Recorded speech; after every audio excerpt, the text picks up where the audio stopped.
Hey everyone, today for my leadership reflection, I'm focusing on leadership gold.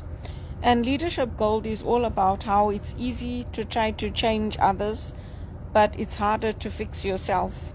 And that's one of the principles of Ignatian spirituality, the spirituality of Saint Therese, of all the great saints, is that we focus on ourselves before we can be of service to others.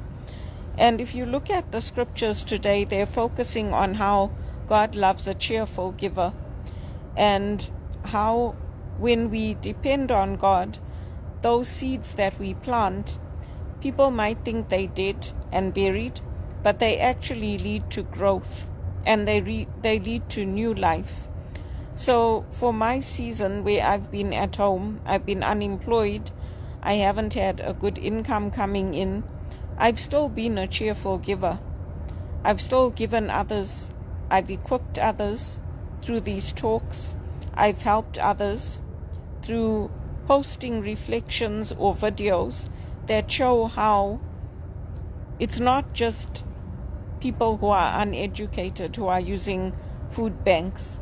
It's people like me, people who are your neighbors, people who are in Scotland, in England, in Canada. Some of them actually have 2 jobs and they still can't make ends meet because wages are so low and the cost of living is so high. And so in that way, for me, that's about being a cheerful giver. And it's about knowing that our lives are not lost.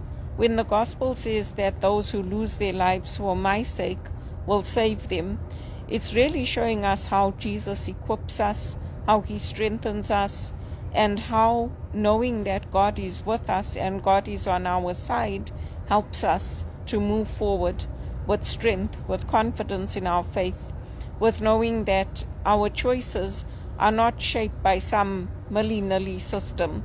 They're shaped by true and trusted gospel principles. And so we can move forward with those in our lives, and we can move forward knowing that we are choosing life. We're not choosing evil. We're not choosing to worship Satan. We're not choosing to go kill ourselves because our circumstances have been hard for the last quarter of a century, if not more. We're choosing life. We're choosing to go out, to celebrate, to meet new people. And that's what I am choosing. I'm no longer choosing outdated systems. I'm no longer choosing to go to events that, yes, everybody can go, but those events are really geared towards 30-year-olds with the Redemptress. I'm choosing to go to new events, different events, to go to nice pubs, to go to the bars where I know I'll be with a community and I'll be safe. And so these are choices that we make. And as our life situations change, we make new choices. So I didn't drink when I went out to the pubs. I had a Coke. But that's, again, it's a healthy choice for me because I don't want my kidneys and my liver and everything else to get worse. And I don't drink fizzy drinks or things like that often. It's probably the first one I've had in over 6 months. So it's about choosing how we are going to live and choosing what are the seeds that we are planting, which we may not see a harvest for now, but there may be a harvest in the future. And that's the same thing with Women's Day in South Africa. It was a group of 4 women that stood up to the injustice women were facing there. And that took a stand to say that women are not going to be forced into low-paid jobs and be treated like we are stupid and take the apartheid and take the racism. And so for me, that's something I carry with me, and it's a day I celebrate in my own way. So everybody has their own celebrations, their own upbringing, their own childhood of things they will look back on and bring forward into the future and celebrate. And I know I've met many Indian women here who don't want to go back to India because they're saying it's still backwards when it comes to women's rights, when it comes to opportunities to earn a good living. And we see the growing poverty around the world, and that's something that all of us are facing. But though I am financially poor, I am spiritually rich in the gifts that God has given me. And so those are the gifts I pass on to others. And I focus on my own faith, my own life, what it is of the movements of the Spirit that are within me that are either drawing me closer to God or leading me away from God. Because if I am focused on that, then I can focus on the daily things of life more easy. But that's the main thing. That's what I have to focus on for me. And for you, it might be something else. And the poverty and the fight to end poverty, that comes from my childhood. It comes from going to sleep hungry. It comes from having gone to schools where I may not have had the best as the white students did. Only after independence things started changing in Zimbabwe. So Zimbabwe celebrates Heroes Day today. It celebrates its independence. And that's also part of my life, because I was there when independence took place. And Zimbabwe had that great hope of a multicultural society where everybody could live in peace.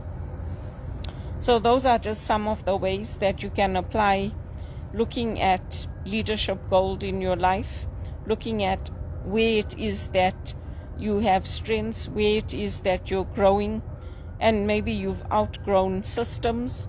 Maybe there are systems that you've helped to change to bring about a more equitable world and a more just world. And that's how we take it into the secular world. We are not all called to go into religious life or become sisters or become brothers or priests. And some of us are still companions to the Sisters of St. Joseph or the Carmelites or the Jesuits or the Marians in our secular lives. We're not choosing to go into the religious field. And some of us have been rejected, including me. We're not being invited into that religious life.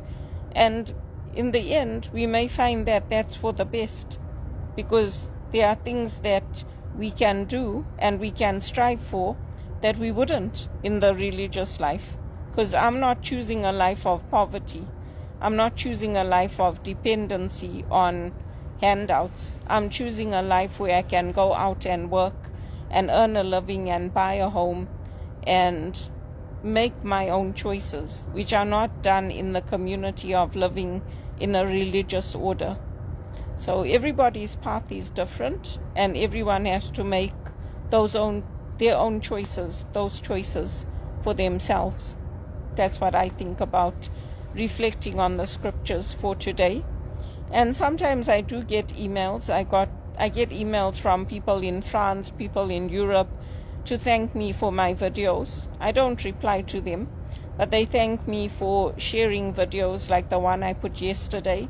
People are learning to speak English from watching my videos. They thank me for that. Others are learning to equip themselves spiritually. They thank me for that. So there are things that I'm doing which are bringing glory to the Lord. And that's what I want. I didn't become a spiritual director to choose evil and to be told to go and take a photo on my balcony and kill myself or go to the pool and jump. And people who send messages like that are evil. They are not in need of help. They are evil. True evil. That's true evil. They're like Hitler. In the name of mercy, that's what they promote. They should be very worried about themselves. Not worried about me, worried about themselves. That's what I think.